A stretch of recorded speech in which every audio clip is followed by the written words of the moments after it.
Hello दोस्तों, स्वागत है आपका मेरे इस यूट्यूब चैनल पे। जैसा कि आप जानते हो कि हमने एक सीरीज़ स्टार्ट की थी जो 3 मंथ चैलेंज थी। मतलब कि हम उत्तराखंड के टॉपिक वाइज एमसीक्यू डिटेल से करके 3 मंथ में अपने सिलेबस को कंप्लीट करने की कोशिश करेंगे। तो चलिए स्टार्ट करते हैं। लेकिन उससे पहले अगर आपने मेरे चैनल को सब्सक्राइब नहीं किया है तो इसे सब्सक्राइब कर लीजिए और बेल आइकन दबाना बिल्कुल भी ना भूलिएगा। तो जो आज का हमारा टॉपिक है वह रहेगा उत्तराखंड की भौगोलिक संरचना। तो बात करते हैं पहले क्वेश्चन की। पहला क्वेश्चन है हमारा, निम्नलिखित में से कौन सा उत्तराखंड राज्य के संबंध में सही नहीं है। पूर्व से पश्चिम की लंबाई 358 किलोमीटर है, ये बिल्कुल सही है। उत्तर से दक्षिण की चौड़ाई 320 किलोमीटर है, बिल्कुल सही है। भारत के कुल क्षेत्रफल का 1.68% है, ये भी सही है क्योंकि 1.69 ऐसे है तो आगे पीछे थोड़ा बहुत चलता है। पर्वतीय भाग 13.93% है, जो कि गलत है क्योंकि जो हमारा 13.93% है वो हमारे मैदानी भाग है और पर्वतीय भाग है हमारा 86.07%। तो हमारा ऑप्शन नंबर डी सही हो जाएगा इसमें। नेक्स्ट क्वेश्चन है हमारा, निम्नलिखित में से कौन से दो जिले 6 जिलों की सीमाओं को स्पर्श करते हैं। तो इसका सही आंसर हो जाएगा, 6 जिलों की बात कर रहा है, चमोली और अल्मोड़ा। ऑप्शन नंबर डी बिल्कुल सही हो जाएगा। तो हम मैप में देख लेते हैं कि चमोली कितने जिलों से छूता है और अल्मोड़ा भी। तो चमोली को देख लेते हैं पहले, ये रहा हमारा चमोली। तो आप देख सकते हो चमोली जनपद है, यहाँ पर को इसके उत्तरकाशी टच कर रहा है और यहाँ से रुद्रप्रयाग और ये गढ़वाल यानी पौड़ी गढ़वाल, यहाँ से अल्मोड़ा और ये बागेश्वर और ये पिथौरागढ़। तो देख लो कितने हो गए हमारे, एक ये हो गया, 1 2 3 4 5 6। और दूसरा अल्मोड़ा की बात हो रही थी, वो इसको भी देख लेते हैं। तो अल्मोड़ा का है ये एक चमोली, दूसरा बागेश्वर, पौड़ी गढ़वाल, नैनीताल और चंपावत। तो ये भी हो गए हमारे 1 2 3 4 5 6, छठा पिथौरागढ़। तो यह था। अब बात कर लेते हैं, जो पौड़ी गढ़वाल है वह सबसे ज़्यादा जिलों के साथ अपनी सीमा रेखा साझा करता है और जिनकी संख्या 7 है और वो 7 जिले हैं, टिहरी गढ़वाल, देहरादून, हरिद्वार, नैनीताल, अल्मोड़ा, चमोली और रुद्रप्रयाग। आप देख सकते हो ये 7 होंगे, 1 2 3 4 5 6 7। तो जो ये पौड़ी गढ़वाल है वो सबसे ज़्यादा जिलों के साथ अपनी सीमाएं साझा करता है। नेक्स्ट बात करते हैं हम, निम्नलिखित में से कौन सा जिला किसी अन्य राज्य या देश को स्पर्श नहीं करता है। तो इसका सही आंसर हो जाएगा अल्मोड़ा। तो चलिए देख लेते हैं अल्मोड़ा जनपद को। ये है हमारा अल्मोड़ा जनपद। तो आप देख सकते हो ये अल्मोड़ा जनपद है जो कि अन्य किसी राज्य या देश को स्पर्श नहीं करता है। अब देख लेते हैं कि ये किन किन जिलों को स्पर्श करता है। तो ये देखो, ये यहाँ से पौड़ी गढ़वाल को टच कर रहा है, नीचे नैनीताल, चंपावत, पिथौरागढ़ और बागेश्वर को। बाकी जो ऑप्शन में हमें जिले दे रखे हैं उनकी बात कर लेते हैं कि वो कौन से राज्य को और कितने राज्य को छूते हैं। तो पौड़ी गढ़वाल को देख लेते हैं पहले। ये हमारा पौड़ी गढ़वाल है। जो पौड़ी गढ़वाल है ये यहाँ से उत्तर प्रदेश को टच करता है और यह उत्तर प्रदेश के एक ज़िले को टच करता है जिसका नाम है बिजनौर। मैं यहाँ लिख लेती हूँ, बिजनौर। फ्रेंड्स, मेरे पास अभी स्मार्ट पेन होता है जो वो नहीं है तो मुझे हाथ से ही लिखना पड़ता है, थोड़ी प्रॉब्लम हो जाती होगी, लेकिन जो मैं बोलती हूँ उस शब्द पर गौर करना। बिजनौर लिखा हुआ है मैंने, ठीक है। तो याद रखना कि जो गढ़वाल है यानी पौड़ी गढ़वाल वह हमारे यूपी के केवल एक ही ज़िले को टच करता है जिसका नाम है बिजनौर। और अगर नैनीताल की बात करें तो नैनीताल की स्थिति यहाँ पर को है और यह भी यूपी के केवल एक ही ज़िले को टच करता है और वो है बिजनौर। और यह क्वेश्चन जो है एक बार घुमा फिरा के आ चुका है हमारे एग्ज़ाम में। और यूपी की बात कर ले तो यूपी के जो ज़िले हैं वह सर्वाधिक सीमा उधम सिंह नगर के साथ बनाते हैं। ये हमारा उधम सिंह नगर जो कि 5 है जिनकी संख्या, और यूपी के जो 5 ज़िले हैं वह उधम सिंह नगर के साथ सीमा बनाते हैं। इनमें कुछ नाम हैं, अब मैं लिख तो नहीं पाऊँगी, आप ऐसे कीजिए कि इनसे गौर से सुनिए और अपनी बुक में है नोट कीजिए। जो वो 5 ज़िले हैं वह है एक बिजनौर, मुरादाबाद, रामपुर, बरेली और पीलीभीत। मैं दोबारा रिपीट कर देती हूँ, एक है बिजनौर, मुरादाबाद, रामपुर, बरेली और पीलीभीत। और आपने इसमें बार बार बिजनौर सुना होगा, जो कि कई हमारे उत्तराखंड के कई ज़िलों को टच कर रहे हैं। तो याद रखना कि जो बिजनौर है यानी बिजनौर वो सर्वाधिक सीमा बनाने वाला यूपी का ज़िला है, ठीक है। और अब देहरादून की बात कर लेते हैं। जो देहरादून है वह 2 राज्यों को टच करता है। आप जैसे देख रहे हो कि यहाँ से ये यूपी को टच करता है और ऊपर से ये हिमाचल प्रदेश को टच करता है। और हिमाचल प्रदेश के जो 2 ज़िले हैं वह देहरादून को टच करते हैं। हिमाचल प्रदेश के 2 हैं और यूपी की 1 है, ठीक है। जो हिमाचल प्रदेश के जो 2 ज़िले इसको टच करते हैं उसका नाम है सिरमौर और शिमला, सिरमौर और शिमला। और जो यूपी के टच करते हैं उसका नाम है सहारनपुर, पश्चिम साइड को है तो पश्चिमी सहारनपुर हो जाएगा ये। दोबारा सुन लीजिए, जो शिमला के 2 ज़िले हैं जो देहरादून को टच करते हैं उनका नाम है सिरमौर और शिमला, और जो यूपी के टच करते हैं उसका नाम है पश्चिमी सहारनपुर। दोस्तों मेरे पास अभी अच्छा कंटेंट नहीं है तो मैं अच्छी तरह से आपको लिख नहीं सकती, इसमें समझा नहीं सकती, लेकिन मैं फिर भी कोशिश करती हूँ कि मैं आपको अच्छे से समझा दूँ करके, आप देख ही सकते हो। इसीलिए मैं आपको बोलती हूँ कि आप अपनी पेन कॉपी अपने साथ ही रखिए ताकि आप ये सब चीज़ें नोट कर सकें। चलो अब नेक्स्ट बात कर लेते हैं। क्वेश्चन नंबर 4 है, 1 मिनट में इसको हटा देती हूँ, ये कैसे हटेगा, फिट, हाँ तो ये हट गया है। चलो अब 4th नंबर के क्वेश्चन की बात करते हैं। दूधातोली श्रृंखला जिसे उत्तराखंड का पामीर कहा जाता है निम्नलिखित में से किस जिले में नहीं फैला है? तो इसका सही आंसर है हमारा ऑप्शन नंबर डी, बागेश्वर। जो दूधातोली श्रृंखला है वह हमारे चमोली, पौड़ी और अल्मोड़ा में फैला हुआ है। अब बात कर लेते हैं दूधातोली पर्वत के बारे में। और दूधातोली से 5 नदियों का उद्गम होता है, जिनमें है पश्चिमी रामगंगा, आटागाड़, पश्चिमी नयार, पूर्वी नयार और बूनो नदी। दोबारा सुन लीजिए, पश्चिमी रामगंगा, आटागाड़, पश्चिमी नयार, पूर्वी नयार और बूनो नदी। नेक्स्ट बात कर लेते हैं। जो दूधातोली श्रृंखला है उससे वीर चंद्र सिंह गढ़वाली बहुत ही प्रभावित थे। इतनी प्रभावित थी कि उन्होंने 1960 में इस क्षेत्र को भारत की ग्रीष्मकालीन राजधानी बनाने की मांग कर दी थी।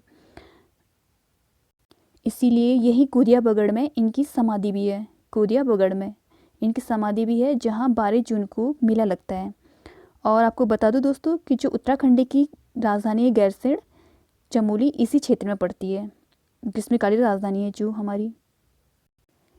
नेक्स्ट क्वेश्चन है हमारा, निम्नलिखित में से कौन सुमेलित नहीं है?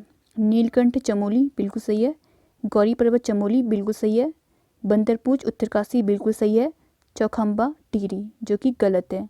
जो चौखंबा शिखर है वह चमोली में बद्रीनाथ क्षेत्र में पड़ता है। अब जान लेते हैं चमोली के कुछ पर्वतों के बारे में।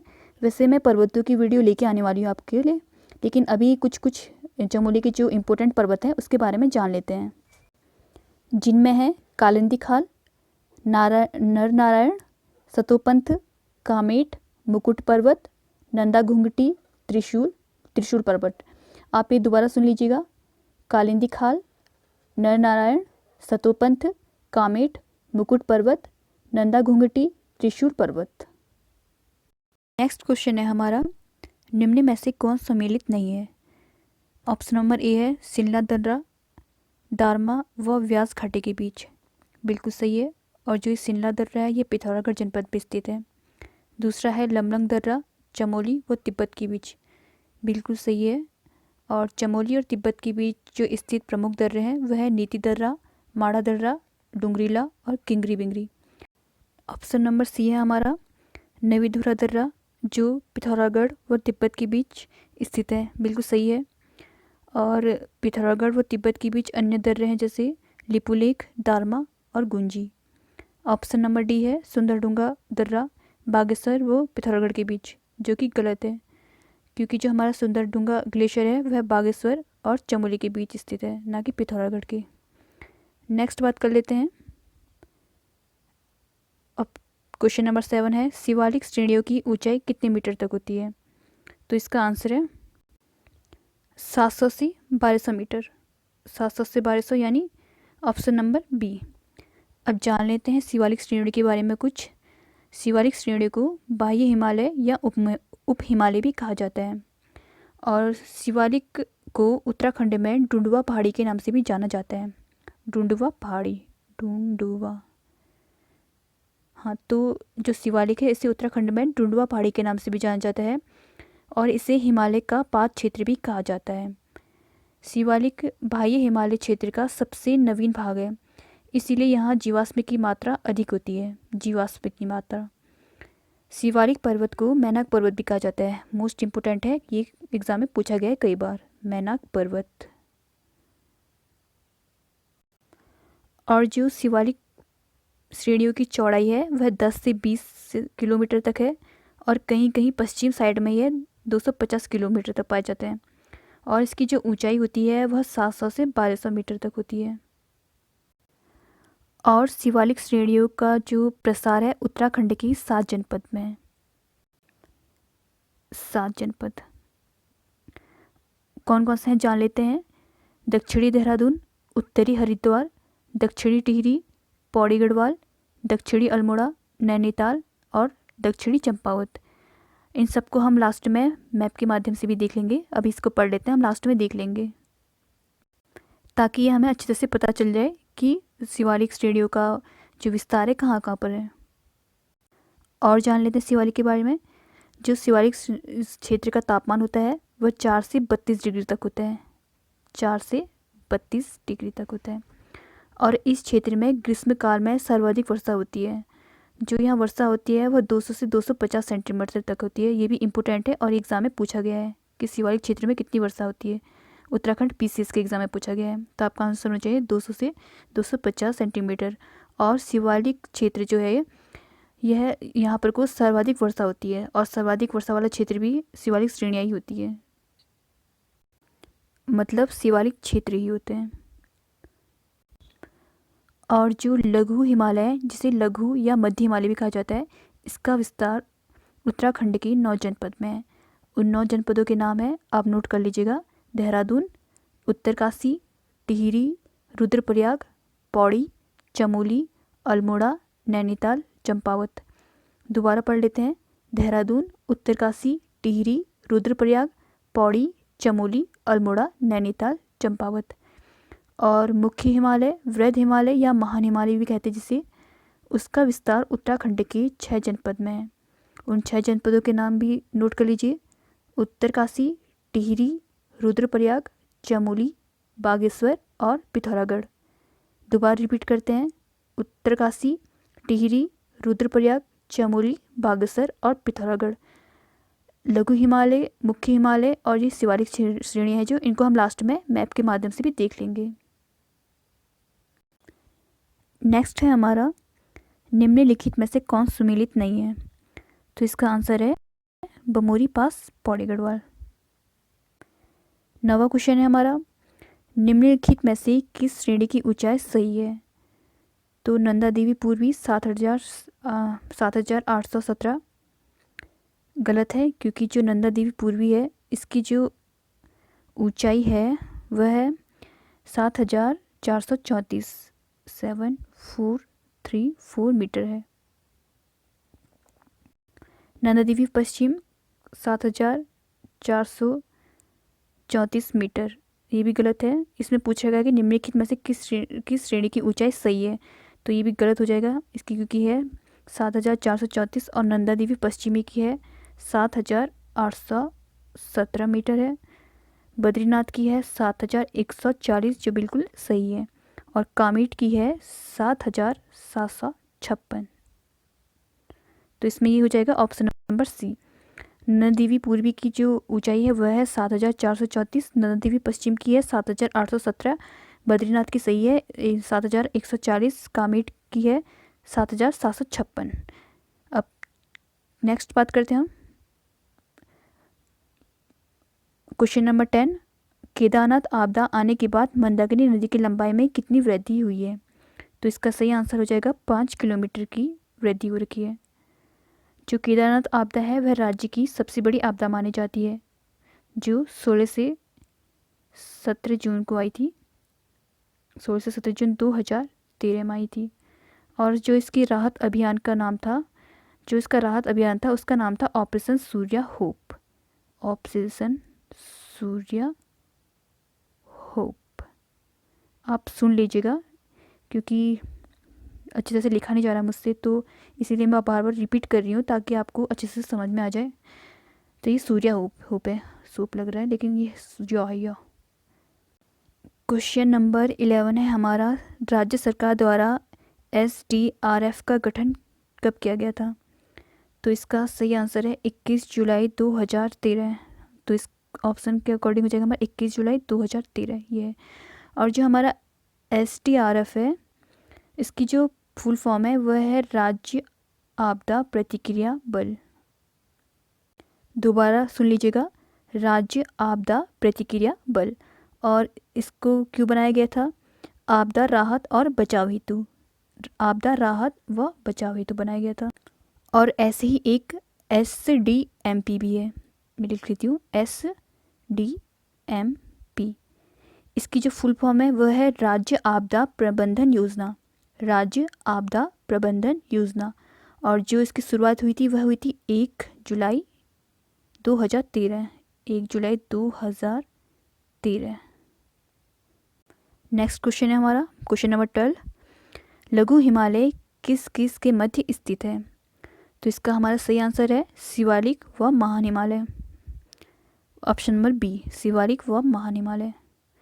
अब जान लेते हैं लघु हिमालय के बारे में कुछ। जो लघु हिमालय है इस क्षेत्र को प्राचीन पुराणों में हिमाचल या हिमचल कहा गया है। हिमाचल या हिमचल। लघु हिमालय वृद्ध हिमालय से MCT लाइन यानी मेन सेंट्रल थ्रस्ट, जिसको हिंदी में कहते हैं मुख्य केंद्रीय भ्रंश, से अलग होती है।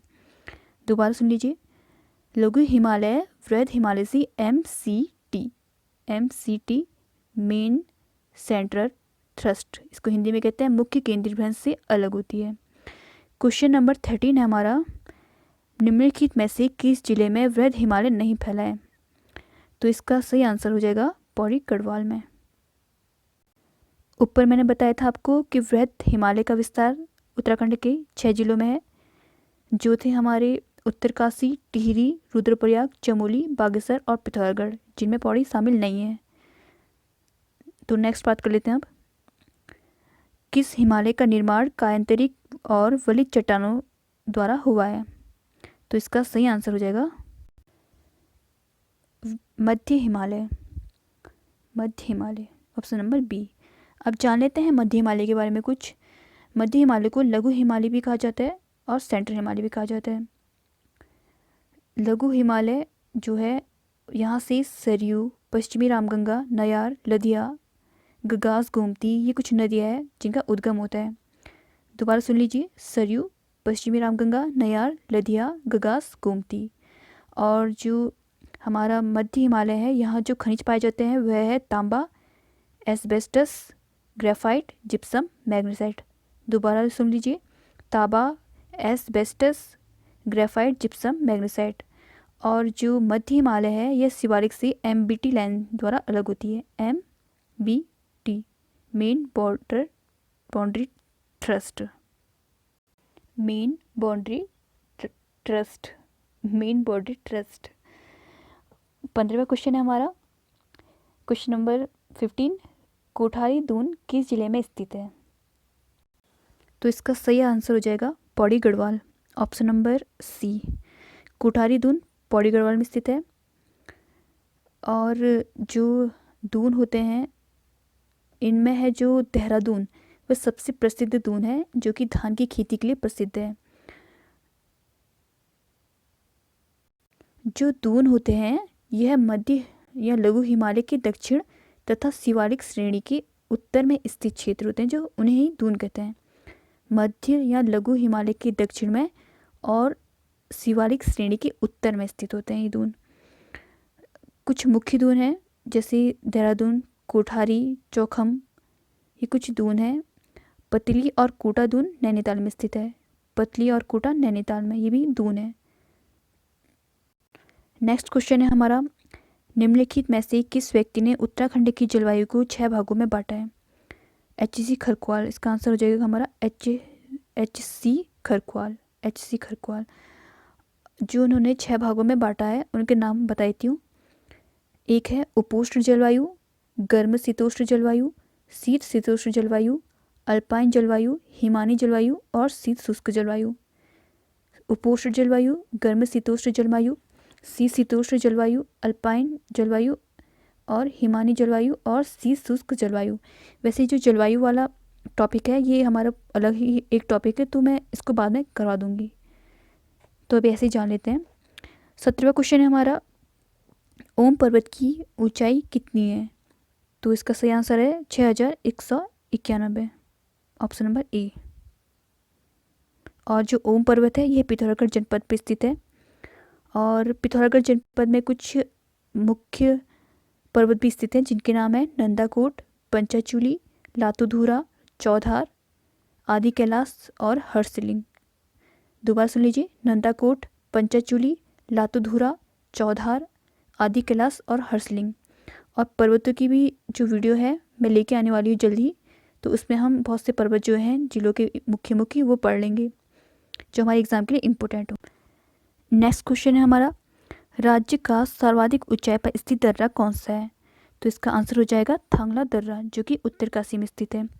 और दोस्तों दर्रे वाली वीडियो मैंने बना रखी है जो कि मेरे चैनल पे होगी, आप उसे ज़रूर देख लीजिएगा, उससे मैंने सारे दर्रों के बारे में बता रखा है। 19वां क्वेश्चन है हमारा, बौधार दर्रा, नौगाल बौ दर्रा, बालीपास किस जिले पे स्थित है? तो इसका सही आंसर है उत्तरकाशी पे। नेक्स्ट क्वेश्चन है हमारा, रामड़ी श्रृंखला, खामेल श्रेणी, धनपुर श्रेणी किस जिले में स्थित है? तो इसका सही आंसर हो जाएगा हमारा चमोली में। रामड़ी श्रृंखला, खामेल श्रेणी, धनपुर श्रेणी चमोली में स्थित है। चमोली में कुछ मुख्य श्रेणियाँ हैं जिनका नाम है नंदा देवी, कामेट, सुनंदा, मुकुट पर्वत, चौखंबा, त्रिशूल, नरनारायण, दूनागिरी, देववन। दोबारा रिपीट कर लेते हैं, नंदा देवी, कामेट, सुनंदा, मुकुट पर्वत, चौखंबा, त्रिशूल, नरनारायण, दूनागिरी और देववन। नेक्स्ट क्वेश्चन है हमारा, जेलंग पर्वत कहाँ स्थित है? तो इसका सही आंसर हो जाएगा चमोली जनपद में। नेक्स्ट क्वेश्चन है हमारा, शिवालिक की गोद में होने के कारण किस क्षेत्र को शिव क्षेत्र कहा जाता है? तो इसका सही आंसर हो जाएगा ऑप्शन नंबर ई, देहरादून। 23वां क्वेश्चन है हमारा, उत्तराखंड में अल्पाइन जलवायु किस ऊंचाई में मिलती है? तो इसका सही आंसर है 3000 से 4200 मीटर। 3000 से, ऑप्शन नंबर सी। उत्तराखंड में जो अल्पाइन जलवायु है वह 3000 से 4200 मीटर की ऊंचाई पे पाई जाती है। जलवायु वाली मैं अलग से एक वीडियो बनाऊंगी, लेकिन अभी अल्पाइन जलवायु के बारे में बात कर लेते हैं। तो जो अल्पाइन जलवायु क्षेत्र है इनमें मई से सितंबर तक गर्मी के कारण हिम पिघल जाती है। मई से सितंबर तक गर्मी के कारण हिम पिघल जाती है। और जो बसते हैं हमारे 7 महीने वहाँ बर्फ़ से ढके रहते हैं ये क्षेत्र। यहाँ का जो औसत तापमान है वह होता है 5 से 10 डिग्री सेल्सियस तक होता है। और गर्मियों में यहाँ घास व चारे की कमी हो जाने के कारण जो यहाँ के पशु चारक है वह अपने पशुओं को 3-4 महीने के लिए घने वनों में ले जाते हैं। और वहाँ जो होते हैं वो पशुओं के लिए एक अस्थाई पशुशाला बनाते हैं। अस्थाई पशुशाला जिसको कहा जाता है खरक या छानी। ये इम्पोर्टेंट है, आपसे पूछ लिया जाएगा खरक छानी क्या होता है, खरक या छानी क्या होता है, तो आपको पता होना चाहिए कि जो खरक और छानी है वह अस्थाई पशुशाला है। क्वेश्चन नंबर 24 है हमारा, सहारनपुर और देहरादून के मध्य कौन सा पास स्थित है? तो इसका सही आंसर हो जाएगा मोहंड पास। जो मोहंड पास है सहारनपुर और देहरादून के मध्य स्थित है। 25वां क्वेश्चन है हमारा, ददत पोयन बुग्याल कहाँ स्थित है? ददत पोयन बुग्याल कहाँ स्थित है? तो इसका सही आंसर है उत्तरकाशी। 26वां क्वेश्चन है हमारा, निम्नलिखित में से किस दर्रे की ऊंचाई सही नहीं है? तो इसका सही आंसर हो जाएगा ऑप्शन नंबर डी। नेक्स्ट है हमारा, यमुनोत्री पर्वत की ऊंचाई क्या है? तो इसका सही आंसर हो जाएगा हमारा ऑप्शन नंबर बी, 6400 मीटर। और जो यमुनोत्री पर्वत है यह उत्तरकाशी जनपद पर स्थित है। अब उत्तरकाशी के कुछ मुख्य पर्वतों के बारे में जान लेते हैं, जिनमें है भागीरथी, श्रीकंठ, कीर्ति स्तंभ एग्ज़ाम में पूछा गया है कई बार, बंदरपूछ और चैलंग। दोबारा सुन लीजिए, भागीरथी, श्रीकंठ, कीर्ति स्तंभ, बंदरपूछ और चैलंग। 28वां क्वेश्चन है हमारा, किन दो पर्वतों के बीच यू आकार की घाटी का निर्माण होता है? तो इसका सही आंसर हो जाएगा नर नारायण पर्वत के बीच। और जो नर एवं नारायण पर्वत है यह चमोली जनपद पर स्थित है, चमोली जनपद। हाँ, और नेक्स्ट बात कर लेते हैं क्वेश्चन नंबर 29। निम्नलिखित में से किस स्थान पर भूकंप मापी स्टेशन नहीं है? तो इसका सही आंसर हो जाएगा हमारा डी, पौड़ी। जो भूकंप मापी सेंटर है यह देहरादून, टिहरी और गरुड़गंगा में स्थित है, लेकिन पौड़ी में नहीं है। 3 ही स्थान पर स्थित है उत्तराखंड की, जिनमें है देहरादून, टिहरी और गरुड़गंगा। क्वेश्चन नंबर 13 है हमारा, केदारनाथ आपदा के समय ऑपरेशन सूर्यहोप कब से कब तक चला गया था? तो इसका सही आंसर है हमारा ऑप्शन नंबर बी, 17 जून से 2 जुलाई तक।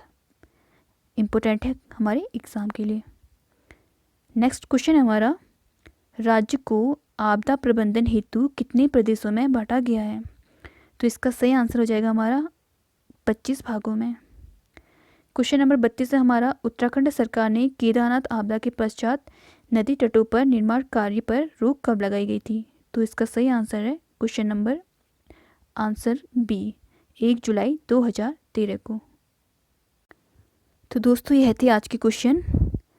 अब बात कर लेते हैं हम, जो मैंने बोला था कि हम देखेंगे कि मुख्य हिमालय, लघु हिमालय और शिवालिक श्रेणी का प्रसार मैप के माध्यम से, तो वो देख लेते हैं हम। तो आप इस मैप को देख लीजिएगा, इससे मैंने सविस्तर से लिख रखे हैं किस श्रेणी का विस्तार कहाँ, किस जनपद में कहाँ पर को है। जैसे मैं थोड़ा हिंट से बता देती हूँ, जैसे ये हमारा देहरादून जो शिवालिक श्रेणी है वो देहरादून के दक्षिणी भाग में है, तो मैंने देखो दक्षिणी साइड को दक्षिणी शिवालिक लिख रखा है। और हरिद्वार के उत्तरी साइड में है तो उत्तरी साइड में मैंने शिवालिक कर रखा है। तो ऐसे ही जहाँ पर को मुख्य हिमालय, वृद्ध हिमालय या ग्रेट हिमालय होगा वहाँ मैंने कहीं कहीं जीए लिखा है, जीए मतलब ग्रेट हिमालय। जैसे आप यहाँ को देख सकते हो कि हमारे टिहरी जनपद में मैंने यहाँ को जीए लिख रखा है, यहाँ पर को देखो जीए, ये मतलब ग्रेट हिमालय का विस्तार है। और जैसे यहाँ पर को रुद्रप्रयाग है, ये रुद्रप्रयाग में भी मैंने जीए लिख रखा है, यानी ग्रेट हिमालय। तो आप ऐसे करके इसको अच्छे से देख लीजिएगा, इसे मैंने सब चीज़ नोट कर रखी है, आप इसका स्क्रीनशॉट ले लीजिएगा। मैं इसको साफ़ कर देती हूँ। हाँ, तो आप इसका स्क्रीनशॉट ले लीजिएगा और ऐसे ही नोट कर लीजिएगा। तो दोस्तों यह थी आज की वीडियो। अब आई होप कि आपको ये वीडियो पसंद आई होगी। अगर आपको ये वीडियो पसंद आई है, मेरी मेहनत पसंद आई है, तो प्लीज़ इसे लाइक कीजिएगा, अपने दोस्तों को इसको शेयर कीजिएगा और मेरे चैनल को सब्सक्राइब कीजिएगा। मिलते हैं नेक्स्ट वीडियो में किसी दूसरे टॉपिक के साथ। तब तक के लिए टेक केयर, अपना ख्याल रखिएगा।